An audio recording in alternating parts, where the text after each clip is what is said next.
सबसे पहले तो आपका स्वागत है। आज एक बड़ा ही क्रिटिकल जो न्यूज़ है वो सामने देखने को मिल रहा है, जिसमें पत्रकारों के दबाव के बाद एक जो राइटर हैं पीके आर्यन जी, उनकी जो स्थिति है फिलहाल काफ़ी दयनीय है और आईसीयू में वो चले गए हैं। सर क्या पूरा माजरा क्या है सर? अभी तो वही सुन करके हम भी आए, हमको भी जानकारी मिली कि इस तरह की बात है। एक बहुत ही अच्छे गीतकार हैं पीके आर्यन जी, जिनका भी एक हाल फिलहाल में गाना वो ढोड़ी चटना ऐसा कुछ करके गाना था, जो कि ये बजा भी गाना, और उसी को लेकर के कुछ जो तथाकथित पत्रकार जो अपने आप को पत्रकारिता के माध्यम से अपने आप को समाज का एक सेवक बोलते हैं, तो वो जो पत्रकार महोदय हैं तो वो पत्रकारिता नहीं करके वो एक प्रकार से कह सकते हैं कि लोगों को टॉर्चर करने का काम कर रहे हैं, और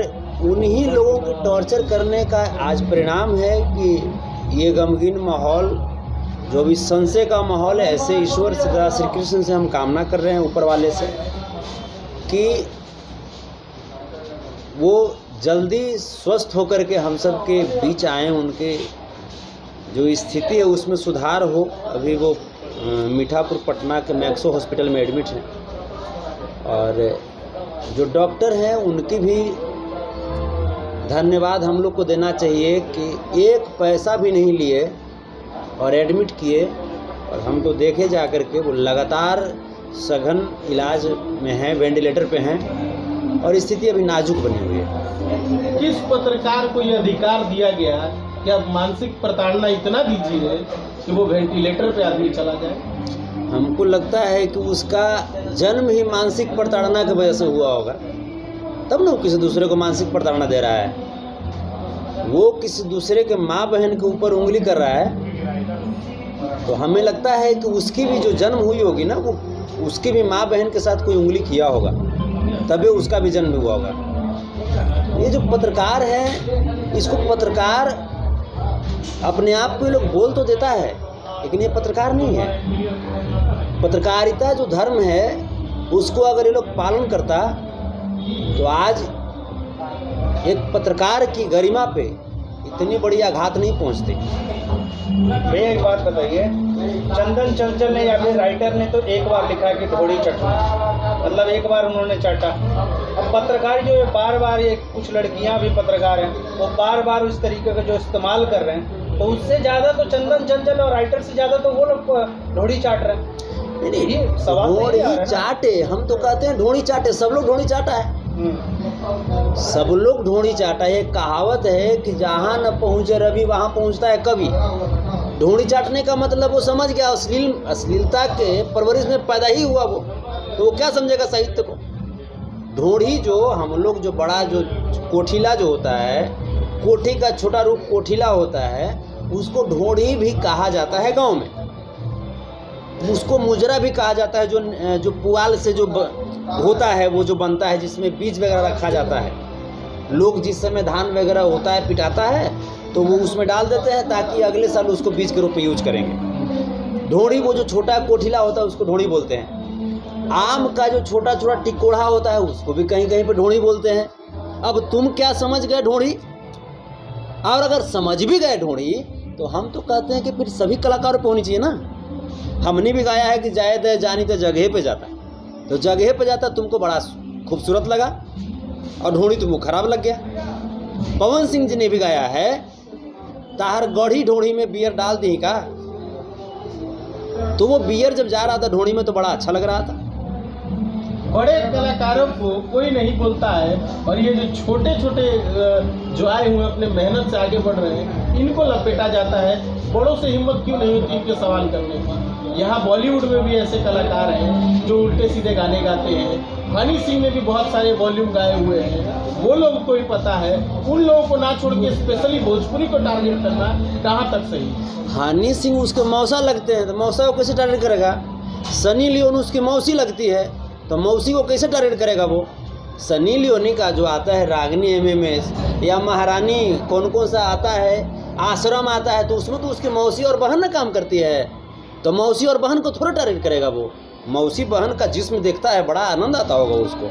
उस पत्रकार को, वैसे उसको पत्रकार कहने में खराब लग रहा है, अगर वो पत्रकार है तो फिर आप लोग क्या हैं? पत्रकार तो आप लोग, पत्रकारिता की जो गरिमा है आप लोग भी हैं। हम चाहे आप चौकस भारत वाले हो जाएं, नीजू जी हो जाएं, या भोजपुरी गॉसिप इनका है, उधर मनचाहा न्यूज अंकित जी हो जाएं, या मेहदी न्यूज मुन्ना जी हो जाएं, ये लोग भी हैं, ये लोग भी पत्रकार हैं ना। ये लोग उससे छोटा पत्रकार थोड़े हैं। लेकिन क्या है कि इन लोग का एक प्रोपगेंडा हो गया है। हमने छोटू तवाही को देखा, तवाही न्यूज भोजपुरी को, उन्होंने भी आज तक किसी को टॉर्चर नहीं किया। एक्सपोज मीडिया को देखा, ये लोग भेड़िया की तरह समूह बना के चलता है। ये लोग भेड़िया बन ही गया है। तो भेड़िया जब बन गए हो तो भेड़ियापन तुम्हारा ज़्यादा दिन तक नहीं चलने देंगे। चूँकि हम एक कलाकार हैं, उसकी भी रिस्पॉन्सिबिलिटी है हमारे पास। यदुवंशी सेना के राष्ट्रीय अध्यक्ष हैं, उसकी भी रिस्पॉन्सिबिलिटी हमारे पास है। तो हम किसी भी कीमत पे कलाकारों का शोषण नहीं होने देंगे। हम जब सामाजिक शोषण जहाँ पे होता है वहाँ पे पहुँच करके उस सामाजिक शोषण को हम रोकने का काम करते हैं, तो कलाकारों का शोषण हम कैसे होने दे सकते हैं? भैया कहाँ तक सही है कि एक पत्रकार होके लिख देते हैं कि गीतकार का रेलाई, इसका रेलाई, सिंगर का रेलाई, कहाँ तक सही है? उसके बचपन में रेलाई शब्द का बहुत यूज हुआ होगा, उसको सुनने में बहुत आया होगा, रेलाई रेलाई रेलाई। तो भाई बचपन से जो जिस तरह की चीज़ को सुनेगा, मैंने परवरिश उनकी भी गड़बड़। हाँ, उनकी माँ कहती होंगी रेलाई, उनकी बहन कहती होंगी रेलाई, उनकी फूआ, उनकी नानी, उनकी दादी, पूरी खानदान कहती होंगी रेलाई। हो सकता है उन लोगों का रेलाई होता होगा, ये भी सुनते सुनते रेलाई शब्द को अपने जुबान पर लेकर चलाया। तो ऐसे पत्रकारों को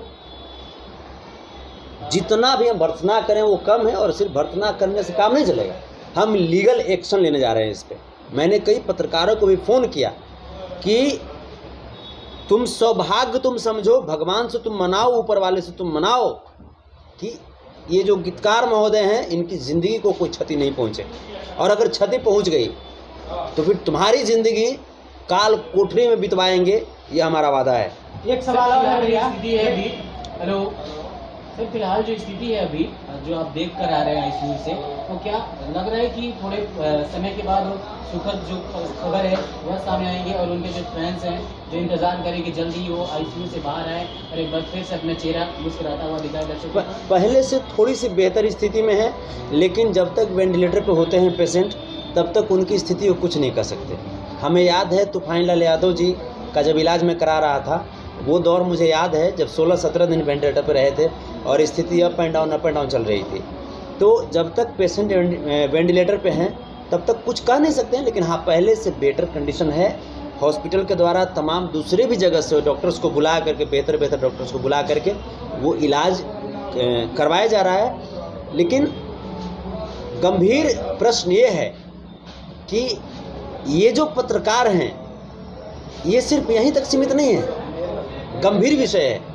एक पीके आर्यन जी के साथ हुआ, वो झेल रहे हैं। गंभीर विषय है कि जो पत्रकार हैं, मैंने फ़ोन भी किया 1-2 पत्रकार को, उन्होंने कहा कि नहीं हम तो उस कलाकार को बोले हैं, हम तो एक कलाकार है बुलेट राजा, उसको हम बोले कि जे भाई उसका हम गाल छू करके पूरा लिए हैं आप जैसे इंटरव्यू, तो बुलेट राजा को तो दिक्कत नहीं है। हमने कहा कि बुलेट राजा बोलेंगे ना मीडिया में कि हमको दिक्कत नहीं है, और अगर उन कलाकारों को दिक्कत नहीं है तो फिर उस कलाकारों के साथ कोई अनहोनी होती है तो फिर वो कलाकार किसी दूसरे कलाकार से नहीं कहेंगे कि हमारे साथ ऐसी अनहोनी हुई है। भैया अगर इन फ्यूचर जैसे उसका इंटरव्यू किया गया, गाल वाल हाथ खींच के, अगर इन फ्यूचर अगर आपके साथ भी कोई पत्रकार ऐसा करता है, केकरा मैया के इतना दूध पिया दिया, मार के गाड़िए देंगे हम, केकरा औकात तो जो हमरा कर देगा। वो तो खुलेआम कह रहा है कि तो आवे न आवे, तो केकर बाप ऐसा बेटा पैदा कर दिया है, पहुँचे तो हमारा भीड़। नंबर भी स्क्रीन पर नंबर भी दे रहा है, नंबर दे रहा है कि मिलो हमसे पटना में। तब मिलो तो कहाँ वो मिलना चाहता है, हमें यहाँ पे तो बस स्टैंड तो हम हैं, आवाज़ बता दें, आशीर्वाद घनश्याम अपार्टमेंट में आओ, तो बाप अगर ज्यादा औकात वाला है और तो मैं जाए दूध पिया दिया है तो आओ, तुम स्थिति नहीं पैदा कर दिए बेहतर, तो फिर तुम भी बताइए दो कि संतोष यादव किसका नाम है। पत्रकारिता कीजिए, मैं सम्मान करूंगा, पत्रकार समाज के चौथे स्तंभ होते हैं, मैं सम्मान करता हूं पत्रकारों का, लेकिन पत्रकारिता के माध्यम से, पत्रकारिता हाथ में माइक लेकर के अगर किसी को टॉर्चर करोगे बर्दाश्त कर लेंगे? हैं? हत्या करोगे किसी का?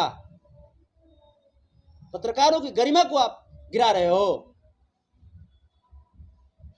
जाते जाते सर क्या कहेंगे? आज जो जिस तरह से स्थिति नजर आ रही है, सुबह से लगातार जो हॉस्पिटल के बाहर लोगों का तांता लग रहा है, उनके चाहने वाले लोग तमाम भोजपुरी के कलाकार जो आ रहे हैं जी, क्या कहेंगे? सभी लोगों से मैं यही कहना चाहता हूं कि धैर्य रखिए और ये एकता के सूत्र में खुद को बांधने का ये घड़ी आ चुकी है। इस संकट से हम लोगों को सीखना चाहिए कि हम लोग एकता के सूत्र में बंधें और संगठित होकर के कार्य करें। जो अच्छे पत्रकार हैं उनके साथ हम लोग इंटरव्यू करें या कुछ भी करें, लेकिन जो जिसके पत्रकारिता मालूम नहीं है, जो चिल्ला करके सोचता है कि चिल्लाने से पत्रकारिता होती है, तो वैसे लोगों को बायकॉट करें और वैसे लोगों का हमें लिस्ट भेजें। मैं उस पर एक्शन लूँगा, मैं एक्शन लूँगा उस पर, क्योंकि ये वो दौर नहीं है जो आप कुछ भी करके निकल जाओगे और लोगों का मानसिक प्रताड़ना आप करोगे और बर्दाश्त कर लेंगे।